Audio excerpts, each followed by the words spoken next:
Bienvenidos. En nombre de la Bolsa de Valores de Lima les agradecemos su asistencia al evento Visión Global de Mercado para fortalecer tus inversiones, perspectivas y nuevas tendencias para el 2022. Mi nombre es Carolina Escalante Barrios y soy analista senior comercial del segmento Intermediarios y Patrimonio de la Bolsa de Valores de Lima.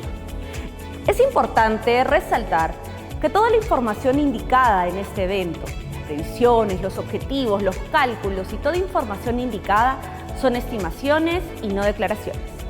La información contenida o expuesta en este evento es estrictamente informativa y referencial. Ninguna de la información constituye una oferta de venta o compra por parte de la Bolsa de Valores de Lima. En esta oportunidad nos acompaña Juan Carlos Ureta, presidente de Renta 4 Banco, quien actualmente compagina sus obligaciones con diversos cargos, entre los que destacan presidente de la Fundación de Estudios Financieros, presidente del Instituto Español de Analistas Financieros, miembro del Consejo de Administración y de la Comisión Permanente de la Sociedad Rectora de la Bolsa de Madrid y miembro del Consejo Asesor de ING Direct. Además, ejerce funciones de consultor y es autor de numerosas publicaciones especializadas en temas jurídicos y financieros. Juan Carlos cuenta con un diplomado en la especialidad jurídico-económica, abogado economista, por la Universidad de Deusto. Y para dar la bienvenida está con nosotros Miguel Ángel Zapatero, gerente general de la Bolsa de Valores de Lima.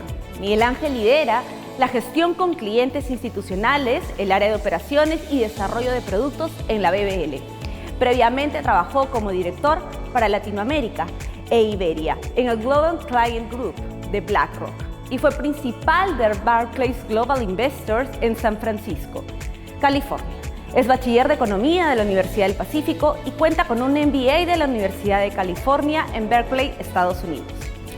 El presente evento iniciará con una exposición de Miguel Ángel Zapatero, quien hablará sobre el performance local en este año. A continuación, la exposición central a cargo de Juan Carlos Ureta, presidente de Renta 4 Banco, y para final tendremos un sorteo en donde participarán los inscritos en este evento. Sin más preámbulo, le doy pase a Miguel Ángel Zapatero para que dé inicio a la sesión. Adelante, Miguel Ángel. Gracias, Carolina. Bienvenidos todos nuevamente y gracias por su asistencia. Desde la Bolsa de Valores de Lima buscamos ser un punto de encuentro para el mercado de valores local, donde inversionistas como ustedes puedan obtener información que facilite la importante labor de toma de decisiones. Hoy contaremos con Juan Carlos Ureta, de Renta 4, quien nos brindará mayores luces sobre las perspectivas de inversión de los mercados internacionales de cara al 2022 y a quien agradecemos nuevamente por acompañarnos. Como todos ustedes conocen, los efectos de la pandemia del COVID-19 y la coyuntura económica, social y política, tanto a nivel local como global, es compleja y posiblemente continúe siéndolo en el futuro cercano. Estamos seguros que la charla de Juan Carlos será harto instructiva al respecto. Para empezar, y con el fin de que todos estemos en la misma página, me gustaría iniciar esta jornada presentando un breve repaso de algunos indicadores locales mayormente, pero también globales. En la primera diapositiva, como pueden ver, algunos indicadores de mercado. Recordemos que estos mercados están en flujo constante. Con respecto al mercado local, recordemos que el pasado 11 de noviembre el Banco Central subió la tasa de referencia en 50 básicos a 2%. Muchos especialistas consultados coinciden que la política monetaria seguirá siendo relativamente expansiva, si bien no descartan alzas adicionales en los próximos meses. Recordemos que la tasa de referencia pre-pandemia era de 2.25. Este aumento, según las fuentes, correspondería a la preocupación con respecto a la inflación, que se encuentra por encima del rango meta. Una inflación influenciada por los precios internacionales de alimentos y combustibles, así como la debilidad del sol. Estos movimientos evidentemente tienen impactos en los mercados, junto con la dinámica local y global. Con respecto al rendimiento de la bolsa, si bien los rendimientos en soles han logrado recuperarse recientemente, los principales índices de cotizaciones son negativos en dólares. Tanto el Select como el General han caído acumulado en el año en un 10% aproximadamente. A nivel sectorial hay una importante dispersión, mostrándose un aumento de doble dígito en el sector industrial. Tal vez mencionar también la convergencia, ¿no?, en cuanto a lo que es el comportamiento de Perú versus emergentes y latinoamericanos. Otro elemento también a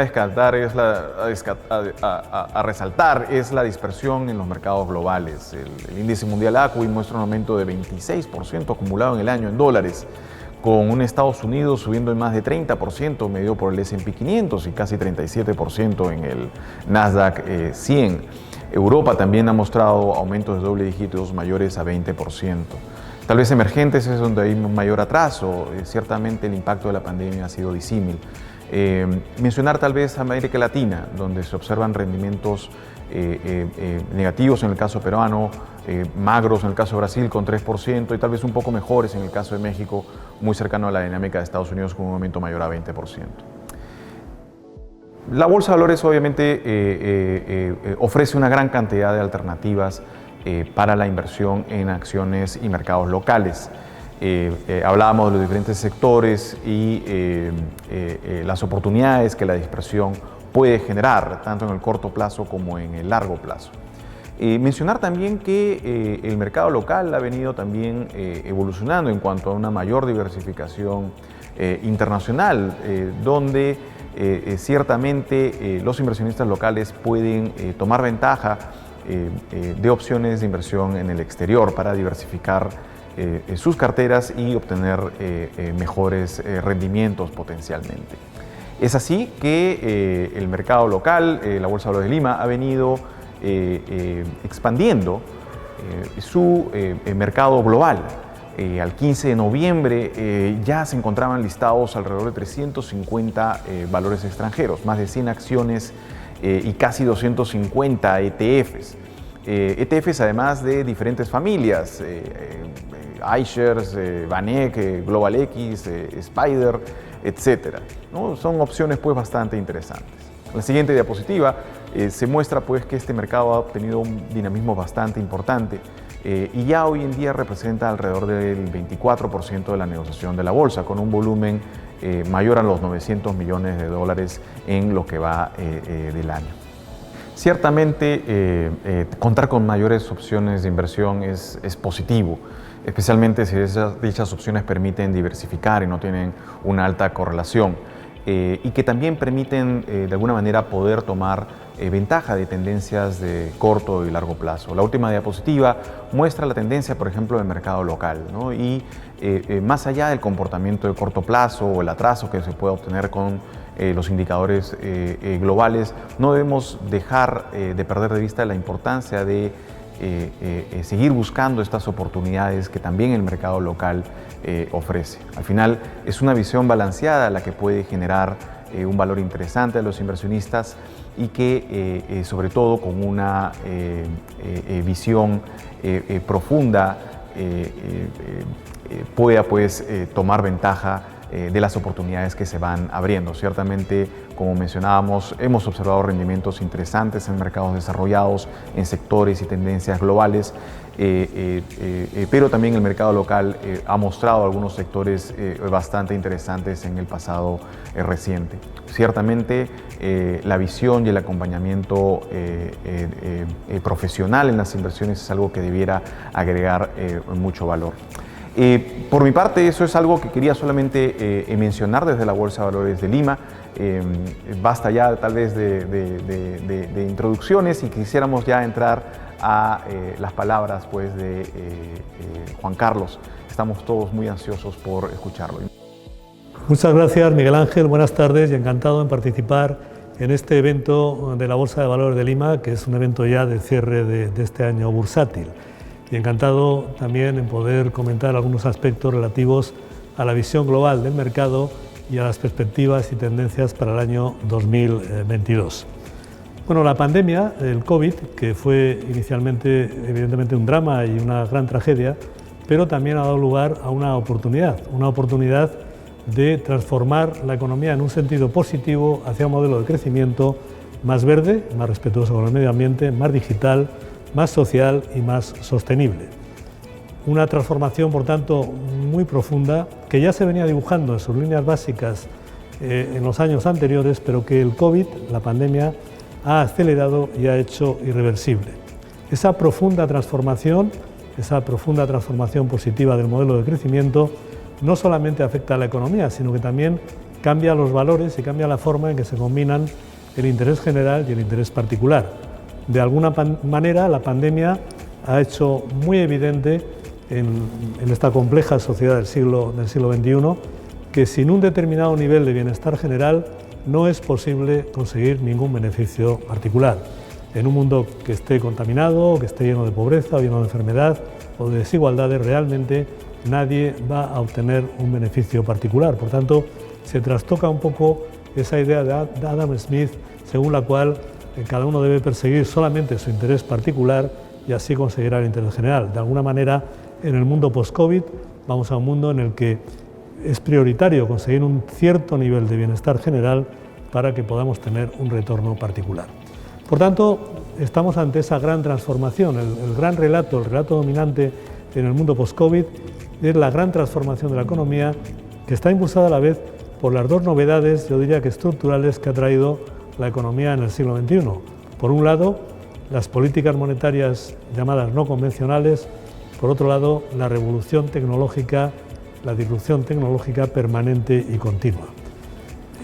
Ahí se enmarca eso que llama el Foro de Davos el Great Reset, el gran reseteo de la economía, que está basado en la nueva oleada de revolución tecnológica y está financiado, ese reseteo, por el dinero de los bancos centrales, por ese dinero que generosamente y prácticamente a tipo de interés cero están suministrando los grandes bancos centrales, la Fed, el Banco Central Europeo, a la economía. De alguna manera, la idea que subyace es que tenemos dinero en el mundo post-COVID, sabemos en qué hay que utilizarlo, en esa economía más verde, más digital, con valores más sociales, y vamos a utilizar bien el dinero.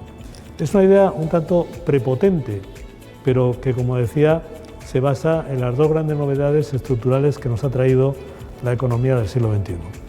Por un lado, como antes decía, el hecho de que las políticas monetarias de tipo de interés cero realmente y de inyecciones de liquidez permanentes se convierten en estructurales. Hasta ahora, las políticas monetarias de choque eran medidas transitorias. Llegaba una crisis y los bancos centrales suministraban dinero a la economía a tipo de interés cero. Y eso era una medida de choque y, por tanto, temporal. Lo que ha hecho la pandemia es que convierte en estructural esas medidas, ese tipo de medidas, esas políticas monetarias. Los tipos de interés cero se convierten ya en permanentes. Cuando a Mario Draghi le preguntaron al despedirse del Banco Central Europeo en noviembre, a fines del año 2019, muy poquito antes de la pandemia, qué era lo que más había cambiado en sus 8 años de mandato, Mario Draghi dijo, pues mire, lo que más ha cambiado es que cuando yo llegué los tipos de interés estaban a cero, pero todo el mundo pensaba que iban a volver a subir. Y ahora, cuando termino mi mandato, los tipos de interés están a cero y todo el mundo sabe que no van a volver a subir. Bueno, eso era verdad en aquel momento, justo antes de la pandemia. Hoy es todavía mucha más verdad. Estamos en un entorno de tipos cero estructurales y eso es la gran novedad de la política económica del mundo post-COVID y del siglo XXI. Bueno, la pregunta que surge es, esto es demasiado bonito para ser verdad, ¿no? ¿Es posible realmente un modelo de facto de acumulación y monetización de deudas sin límite? Es decir, ¿es posible que los bancos centrales vayan emitiendo dinero y eso permita a los gobiernos y a las empresas elevados niveles de endeudamiento prácticamente sin límite? ¿Es posible esto o no es posible? Bueno, hay una opinión optimista que dice sí, es posible, porque el crecimiento va a ser muy grande, porque tenemos una revolución tecnológica en marcha y por tanto va a haber muchísimo crecimiento y con mucho crecimiento se paga la deuda y no pasa nada por estar ahora endeudándonos de esta manera tan fuerte, ¿no? Pero quizá conviene dar una vuelta a esa versión optimista. Quizá tenemos que revisar un poco cómo funcionan realmente estas políticas monetarias y cómo funciona realmente la revolución tecnológica. En primer lugar, las políticas monetarias no convencionales. La experiencia nos muestra, la experiencia histórica nos dice que realmente estas políticas monetarias de choque funcionan muy bien para estabilizar la economía cuando ha habido como un shock externo. Por ejemplo, cuando quebró Lehman y entró una espiral de desconfianza, pues vino muy bien que la Fed y el Banco Central Europeo y otros bancos centrales suministrasen liquidez a la economía. O cuando vino el COVID, en marzo de 2020, La pandemia pues realmente vino muy bien, era necesario que los bancos centrales suministrasen dinero a la economía para evitar una espiral de deterioro, una espiral de desconfianza. Pero realmente eso funciona bien como medida de choque. Lo que es más dudoso es que este tipo de políticas de dinero barato, de easy money, sean políticas que van a generar un modelo de crecimiento a largo plazo sostenible. El crecimiento a largo plazo se basa en la productividad y las políticas monetarias de dinero barato no generan per se productividad. Pueden generarla si el dinero se utiliza bien y se invierte en activos realmente novedosos y que generan productividad, pero la experiencia nos dice que cuando hay mucho dinero y es muy barato se tiende a utilizar mal. Por tanto, más bien lo que estamos viendo es que la productividad va a la baja porque estas políticas de dinero barato mantienen muchas empresas zombies, muchas empresas que no aportan nada a los sectores en que están, que se mantienen porque disfrutan de financiación a tipo cero o prácticamente cero y además continua, ¿no? Por tanto, no está claro que las políticas monetarias de este tipo vayan a generar crecimiento de largo plazo. No hay que confundir lo que es la ayuda para levantar a alguien cuando se ha caído de entrenar, realmente preparar la economía para un maratón de crecimiento de largo plazo. La segunda pata es la revolución tecnológica y la revolución tecnológica evidentemente crea mucho valor a largo plazo, pero a corto plazo la revolución tecnológica también destruye mucho valor, succiona mucho valor. Todos sabemos que en todas las industrias, en la industria de los medios de comunicación, en la industria audiovisual, en la industria de la música, en la industria financiera, cuando ha llegado esta disrupción tecnológica, realmente lo que ha ocurrido es que se ha destruido mucho valor, que hay empresas tradicionales que han sido directamente eliminadas por las nuevas empresas tecnológicas disruptivas y eso destruye mucho valor. Además de eso, la dinámica de la innovación tecnológica consiste en que lo primero que ocurre cuando hay una innovación tecnológica es que hay una caída muy fuerte de costes. Una determinada empresa que aplica esa innovación es capaz de producir a un coste muy barato y entonces eso genera una caída muy fuerte también de los precios de esos bienes y también de los márgenes de las empresas. Y eso inicialmente genera contracción porque afecta mucho, digamos, al valor de esos bienes y servicios, ¿no? Luego ya con el tiempo llega una subida de volumen y lógicamente sí hay creación de valor y hay crecimiento a largo plazo, pero no a corto plazo. Esto, por tanto, hace que no esté tan claro que la revolución tecnológica de forma inmediata vaya a generar crecimiento económico potente. A largo plazo sí, pero por medio tenemos un ajuste de la economía. Por otro lado, también la revolución tecnológica tiene una característica, ¿no? Y es que genera un mundo de ganadores y perdedores, de winners y de losers. Es muy asimétrica, realmente lo que ocurre es que esa economía basada en la revolución tecnológica que tenemos hoy en día es una economía de crecimiento exponencial para la empresa que innova, pero es una economía que genera también perdedores que lo pierden todo y ganadores que lo ganan todo. Genera mucha asimetría, eso que llamamos a veces la K. Y lo que ocurre es que la pata de arriba de la K, en la que están las empresas ganadoras, es más pequeña que la pata de abajo de la K, en la que están las empresas perdedoras. Bueno, por tanto, ese mundo de alguna manera tan idílico que nos promete ese gran reseteo de la economía post-COVID, pues resulta que tiene también sus problemas, ¿no? Y esos problemas los han empezado a cotizar los mercados financieros a partir de septiembre.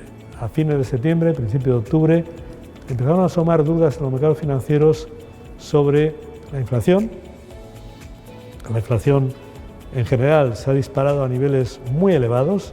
Recientemente hemos conocido el dato de inflación americana en octubre, que ha sido nada más y nada menos que un 6,2%, la mayor inflación en 3 décadas.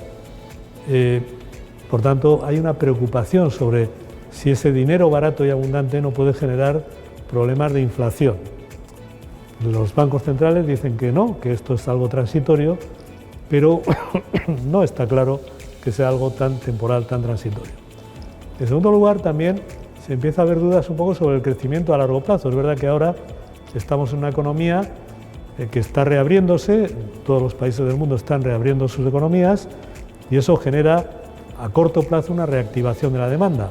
Pero, de nuevo, cuando ya se alcancen los niveles de PIB pre-COVID, pues vamos a ver cómo crece la economía, pero hay algunos elementos que nos mueven a pensar que a lo mejor hay un crecimiento de largo plazo mediocre en la economía. ¿Por qué? Porque tenemos una economía con una enorme deuda y la deuda lastra el crecimiento futuro y además, como antes decíamos, la productividad no está creciendo, al revés, está cayendo.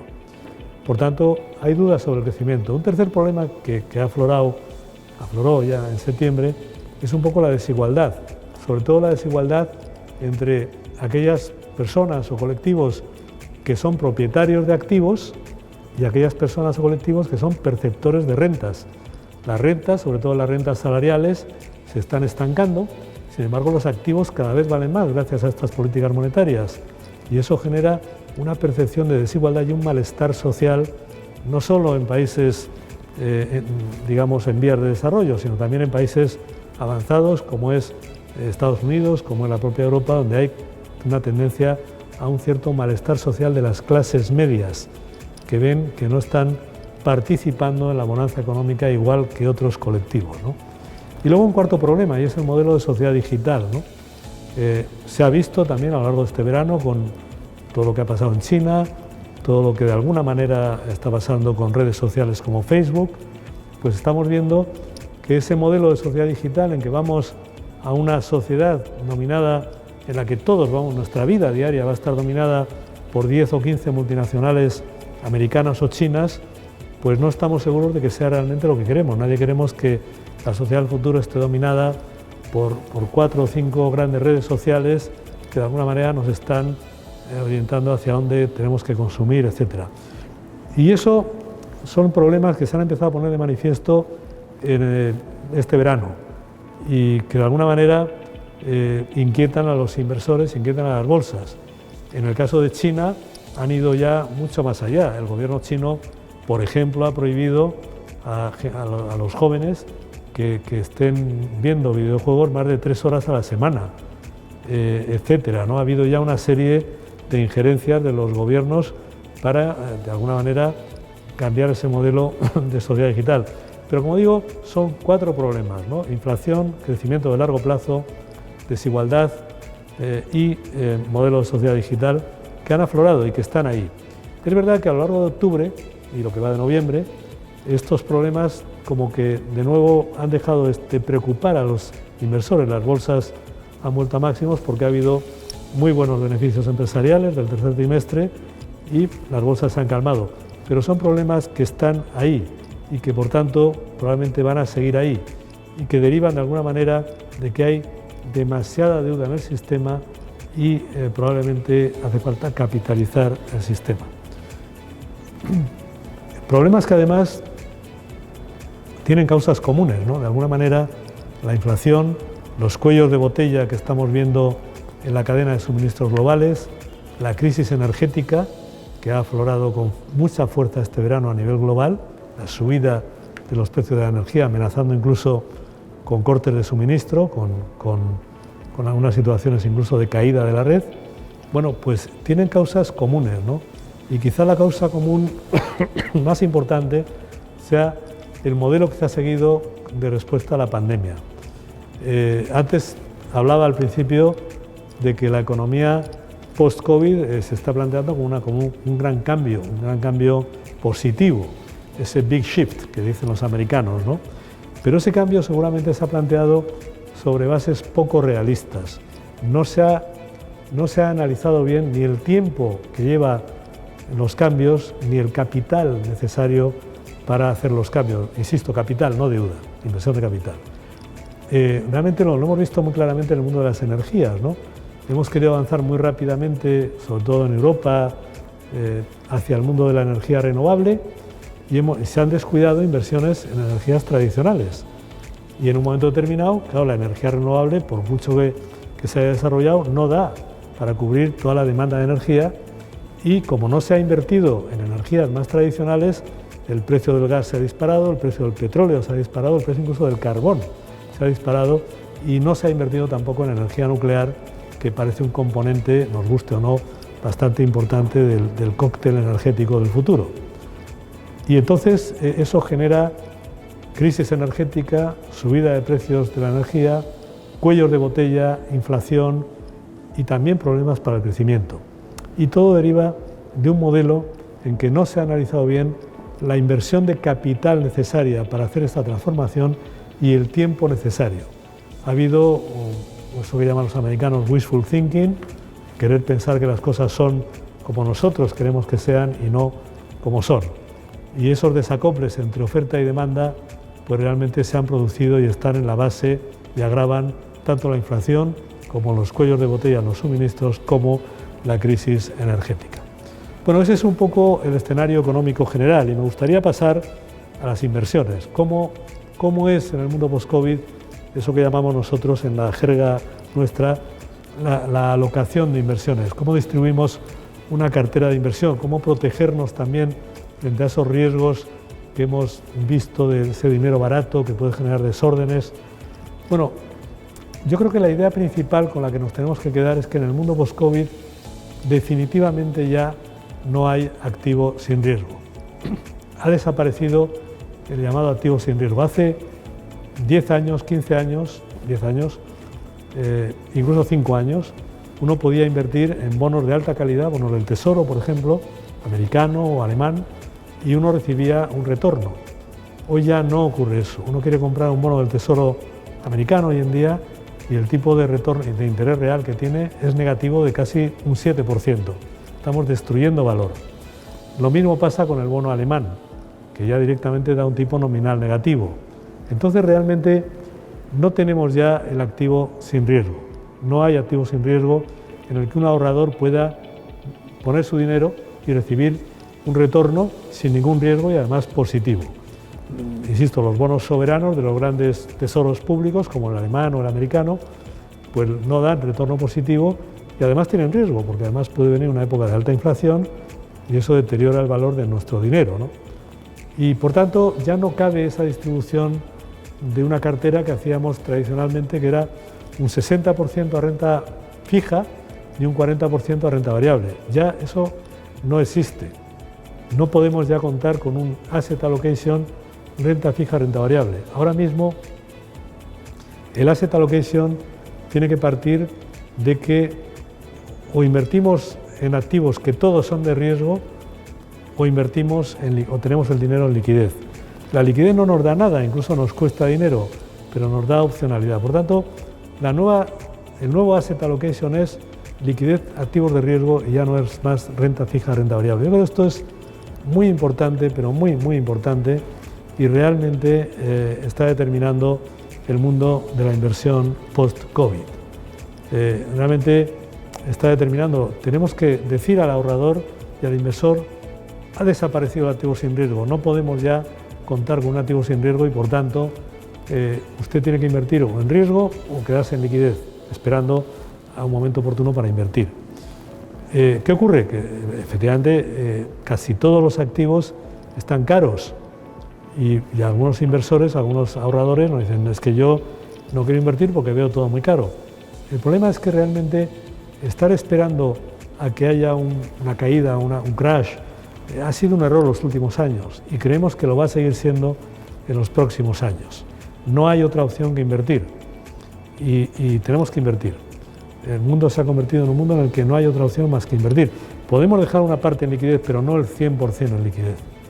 ¿Y cómo protegernos frente a esa sobrevaloración o frente a posibles escenarios de desórdenes monetarios? Bueno, lo primero de todo es estar en activos que tengan retornos basados en la economía real, que conecten con la economía real, no retornos monetarios.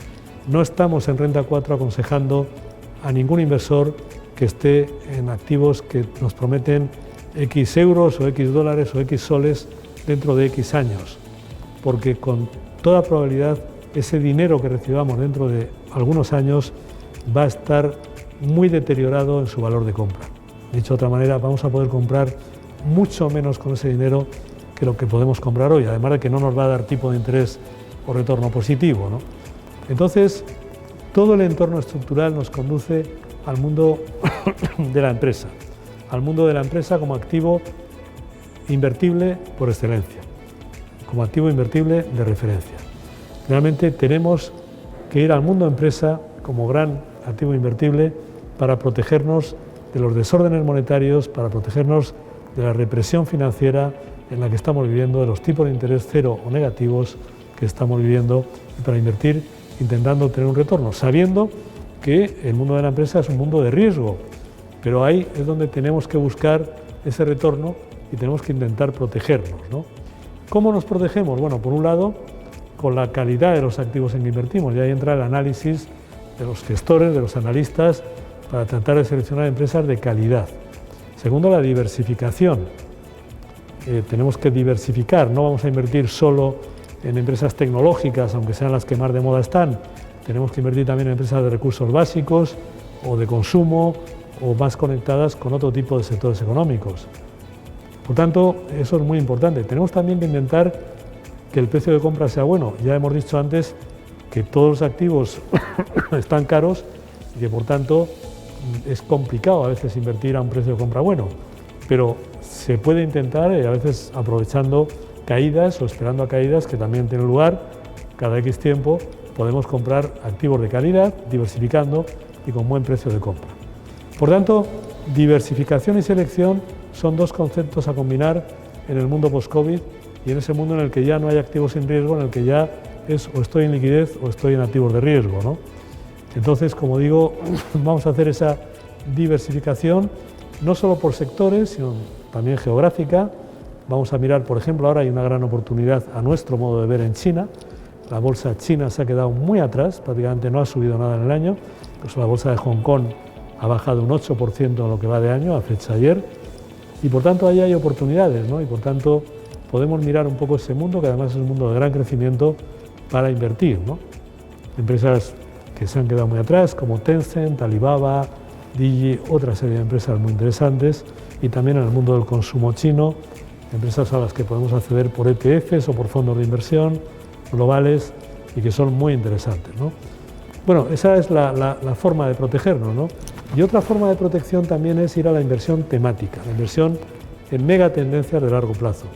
La salud, la tecnología, la digitalización, el medio ambiente, la movilidad, son tendencias de largo plazo que luego tienen dentro de ellas microtendencias. Por ejemplo, la salud tiene la microtendencia de la telemedicina, o las nuevas energías tienen la microtendencia del hidrógeno, o la tecnología tiene la microtendencia de la nube, el cloud.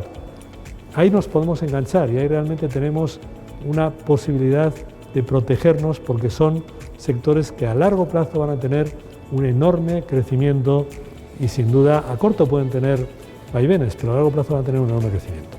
Bueno, ese es un poco el asset allocation en el que hay que incluir también cada vez más el private equity en las acciones no cotizadas todavía, muchas de ellas luego van a cotizar en bolsa, y algo de real estate, aunque pensamos que la gran creación de valor está más en la empresa que en el real estate. Bueno, ese es el modelo de inversión que proponemos, ese es el modelo de asset allocation que proponemos, un modelo que tiene su centro, su eje principal en la empresa, como decía. Y lo interesante es que el sistema financiero también está cambiando para facilitar ese modelo de asset allocation. El mundo está inmerso en un gran cambio, pero también el sistema financiero está inmerso en un gran cambio, que no es solo tecnológico, que es un cambio de modelo. Y ese cambio de modelo en el sistema financiero consiste esencialmente en que el centro neurálgico del sistema financiero se está desplazando desde los balances bancarios a los mercados de activos, a los mercados de capitales. El ahorro y la inversión se encuentran ya de forma directa en los mercados de capitales. No es aquello de que yo llevo mi dinero al banco y luego el banco lo presta a una empresa, es yo voy al mercado e invierto directamente en un bono o en una acción que ha emitido una empresa. Eso es el mundo de la desintermediación, ese es el mundo de las llamadas finanzas descentralizadas y ese es el mundo de un sistema financiero pensado para la sociedad del conocimiento. De alguna manera, los sistemas financieros muy bancarios, muy tradicionales, se basaban más bien en una sociedad en la que, en una economía, como en la economía industrial, en la que la empresa podía dar una garantía tangible al banco para que le prestase dinero. Pero lo que ocurre en el mundo de la economía del conocimiento, de la economía del siglo XXI, es que cada vez más una empresa lo que tiene es un proyecto, tiene un desarrollo, pero no tiene activos tangibles. Microsoft, Apple, Amazon, Google, Facebook, cuando empezaron, no tenían activos tangibles que ofrecer a una entidad bancaria para que les financiase. Y por tanto, ¿qué hicieron? Fueron a una bolsa, en este caso a la bolsa Nasdaq, para decir: yo quiero iniciar esta empresa y quiero que usted me financie siendo partícipe en el capital, o a veces comprando mis bonos, ¿no? Y financiándome, ¿no? Y ese modelo es un modelo muy del siglo XXI, porque estamos en un sistema financiero que debe mirar más al mundo de Internet, al mundo de la economía del conocimiento y no al mundo de la economía industrial. Además de eso, los mercados financieros no solamente deben financiar la innovación o la transformación, deben también guiarla, deben dirigirla, deben orientarla. Y ahí de nuevo volvemos a la inversión temática, a la inversión de impacto, como esos mecanismos, a veces directamente en las empresas, a veces ETFs, nos permiten conectar con tendencias de futuro, invertir en tendencias de futuro vía empresas, ¿no? Por tanto, los mercados de capitales tienen que jugar un papel clave en esa gran transformación positiva de la economía post-COVID.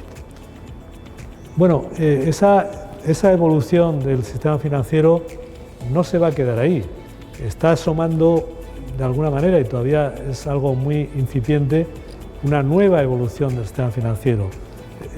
Más allá de las finanzas descentralizadas, está asomando el mundo cripto, el mundo de los criptoassets, de los criptoactivos, del mundo de los activos digitales. Es un mundo que está empezando, en el cual posiblemente o con toda certeza hay mucha burbuja todavía, hay mucho humo, pero también hay un fondo de realidad. El mundo cripto, de alguna manera, había declinado un poco antes del COVID, pero después del COVID ha vuelto a prosperar, ha vuelto a estar ahí. No solamente las cryptocurrencies, los bitcoins, Ethereum, Doge, etcétera, sino también los NFT, los non-fungible tokens y otra serie de criptoactivos, ¿no? ¿Por qué? Pues porque de alguna manera este mundo es una respuesta a los dos pilares del mundo post-COVID. Por un lado, a la tecnología e innovación permanente que permite esos modelos de activos, y por otro lado, a las políticas monetarias de generación de deuda, de money printing permanente, que hacen que la gente desconfíe ya un poco del dinero oficial, se llame dólares, se llame euros, se llame como se llame, ¿no? Entonces, están haciendo ahí un mundo, el mundo cripto, ¿no? Que consiste en crear activos digitales sobre los activos físicos y crear mercados de emisión y transacción con poco coste operativo sobre activos físicos. De alguna manera se está creando una nueva Internet. Lo que fue la Internet del año 2000 era una Internet que fue muy disruptiva en el mundo de la información. Era una Internet cuyos contenidos se podían copiar y difundir. El mundo de la Internet, que algunos llaman la Web 3.0, el mundo de la Internet cripto, es un mundo en el que los activos no se pueden copiar porque están encriptados, de ahí su nombre, y tampoco se pueden difundir libremente porque tienen una tecnología de registro. Eso es el mundo blockchain, que es un mundo que me atrevo a decir que va a dar nuevas dimensiones, nuevos planteamientos a los sistemas financieros y muy interesantes también para el mundo de la financiación de la empresa, para el mundo de la inversión para los ahorradores, ¿no? De alguna manera ahora se habla mucho del llamado metaverso que ha creado Facebook, antes ya lo había creado Microsoft, pero realmente no estamos tanto ante un metaverso, sino ante un multiverso. Se están creando de alguna manera universos paralelos a los universos tradicionales, ¿no? Y como decía antes, como pasó con las .com, es verdad que aquí hay mucho hype, mucho humo, mucha exageración, pero creo que hay un fondo de realidad, un fondo de valor muy interesante para el sistema financiero y para la economía en todo este mundo cripto. Creo que va a ser generador de valor a medio plazo, ¿no? Y como digo, está empezando a irrumpir sobre lo que es el sistema financiero que ya estaba en esa evolución de la que antes he hablado y es muy interesante, ¿no? Por supuesto, la evolución no va a ser lineal. Esas visiones románticas tipo el pueblo contra los gobiernos o vamos aquí a derribar el poder de los gobiernos no son visiones realistas, pero en oleadas, como ha ocurrido siempre, irá cogiendo más presencia, en mi opinión, en opinión de Renta 4, el mundo cripto. Bueno, hoy en día ya estamos ante un mundo que tiene un market cap, un valor de mercado en torno a 3 trillones. Es verdad que si quitásemos Bitcoin y Ethereum nos quedaríamos ya en menos de 1 trillón, en unos 700.000 millones de dólares, pero realmente es un mundo que va a ir cogiendo valor a medida que se vaya desarrollando, ¿no? Y que va a ser útil. Bueno, vamos a hablar un poco de Perú para acabar, ¿no? Porque todo esto cómo conecta con Perú, ¿no? Bueno, Perú está en ese mundo post-COVID, Perú está en esa gran transformación, o ese gran mundo de transformación. De alguna manera, he dicho antes, y estamos muy firmemente convencidos en Renta 4, de que los mercados de capitales van a ir diversificando y van a ir también diversificando hacia economías emergentes. Si nos fijamos un poco en este cuadro, que ya es un cuadro de principios de octubre, hoy sería incluso todavía más claro, ¿no? Vemos que realmente los mercados que más han subido desde marzo de 2020 a hoy, pues realmente han sido el mercado americano, que es el que más ha subido, el Nasdaq sobre todo, también el Standard & Poor's. Vemos que luego vendrían los mercados europeos, sobre todo el DAX alemán o el Eurostoxx, o algunos que aquí no están, como es el CAC o el MIB italiano. Luego ya vendrían mercados asiáticos como el Nikkei, pero vemos que en general los países, los mercados financieros emergentes se han comportado relativamente peor, apenas han subido, por algunos motivos, ¿no? Pero realmente apenas han subido. Tenemos la firme convicción de que en algún momento vamos a ver un gran giro hacia mercados emergentes en búsqueda de retorno. De alguna manera estos días, esta semana hemos visto un ejemplo en una entidad bancaria española, europea, como es BBVA.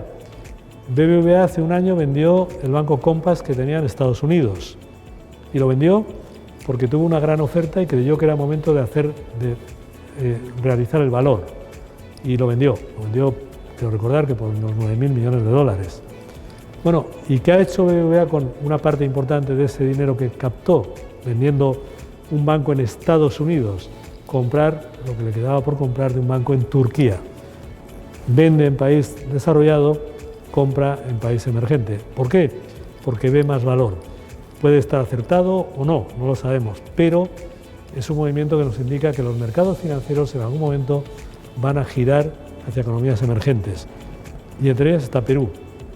Y Perú es una economía que tiene cosas positivas y cosas negativas, evidentemente. A lo mejor muchas veces desde Perú nos fijamos más en lo negativo que en lo positivo, pero Perú es una economía que tiene unos equilibrios macroeconómicos bastante adecuados, tiene una deuda pública sobre PIB de un 38%. Recordemos que en Europa casi todos los países estamos en deuda pública sobre PIB de más del 100%. Tiene un crecimiento que ya este año va a ser de 2 dígitos, 12% esencialmente. Tiene una economía con una base muy sólida en economía real, materias primas, con empresas muy innovadoras que están innovando en minería de tierras raras y en otra serie de elementos, como hemos visto recientemente con alguna compañía que ha sido capaz de escindir incluso su parte de minería de tierras raras. Tiene una economía también con población joven y formada, cada vez más formada, y tiene una economía con infraestructuras críticas de telecomunicaciones que permiten el salto a la sociedad de la información, Internet, etcétera, etcétera. Y a la vez Perú mira, igual que Chile, igual que Colombia, mira mucho a China y a Asia, que es donde está la gran fábrica de crecimiento del mundo. Por tanto, esos son los factores positivos, ¿no? Ahora bien, es verdad que Perú tiene también factores negativos. Tiene una economía informal que supera el 60%, quizá el 70%. Eso no es propio de un país mínimamente avanzado. Tiene un sistema educativo que tiene que mejorar y ser más universal. Le falta mucha inversión de capital y tiene que generar confianza y atractivo para esa inversión de capital. Tiene que generar un modelo positivo que genere confianza al capital para invertir, porque Perú necesita mucha inversión y mayor sistema educativo. Y tiene todo para conseguir esa inversión, porque tiene características muy positivas, pero hay que generar un modelo realmente de confianza. Como digo, la macro no es mala, la macro es buena. Todos sabemos que frente a ese ruido que hay un poco en Perú ahora mismo por la situación política un poco negativo, la realidad es que la economía está yendo bien, las empresas están yendo bien, al margen de la política, y ahí están los datos, y por tanto Perú tiene esa capacidad, pero realmente necesita generar mayor atractivo, mayor confianza en el inversor de capital. Y tiene todo para hacerlo, repito, pero tiene también que solventar esas debilidades a las que antes me he referido, y entre ellas también esa debilidad un poco de una cierta inestabilidad o sensación de inestabilidad política. Bueno, voy a ir terminando ya. Yo creo que la conclusión o conclusiones serían: el mundo post-COVID ofrece una oportunidad de transformar positivamente la economía y el modelo de crecimiento hacia un modelo más sostenible, pero realmente, si queremos que eso sea así, no vale con hacer políticas de dinero barato, no vale con pensar que la revolución tecnológica lo va a hacer todo. Hace falta que los mercados financieros jueguen su papel. Hace falta que los mercados financieros canalicen los recursos de capital necesarios hacia aquellos sectores o aquel tipo de aplicaciones de esos recursos que sean útiles. Los mercados financieros deben diseñar y orientar el futuro de la economía post-COVID, igual que han sido los mercados financieros los que, financiando empresas tecnológicas y empresas biotecnológicas, han permitido que la economía no se haya parado durante los confinamientos y han permitido que tengamos vacunas o hayamos tenido vacunas en menos de un año desde que apareció el virus. Eso ha sido gracias a que durante mucho tiempo los mercados financieros han financiado a las compañías tecnológicas, que luego han permitido que la economía siga funcionando pese a estar parado, a estar confinada la gente, y ha permitido que algunas empresas como BioNTech y otras empresas, Moderna, etcétera, hayan podido sacar vacunas en un tiempo récord. Por tanto, los mercados financieros tienen un papel clave, y también en Perú. Y creo que es muy importante, que estamos hablando en el seno de la Bolsa de Valores de Lima, que los mercados financieros de Perú vayan a más, que se modernicen, que vayan a mejor, que sean más profundos, más atractivos, y en eso está la Bolsa de Valores de Lima, y en eso estamos también como Renta 4, pues intentando apoyarlo, ¿no? La historia demuestra de forma muy clara que las sociedades y los países que progresan son los que logran un modelo eficaz de colaboración público-privada, los que atraen inversión de capital de largo plazo. Y realmente esa inversión de capital es la que fomenta la innovación y la productividad. Creo muy sinceramente que el mayor riesgo de la economía post-COVID es que derive hacia una economía estatalizada, hacia una economía basada en gobiernos que se expanden en base a una acumulación y monetización de la deuda, en lugar de ir a un modelo de eso que se llama el capitalismo consciente, un capitalismo basado en el interés general, en perseguir el bienestar general junto al beneficio particular, y basado en definitiva en la inversión de capital y en los mercados de inversión de capital.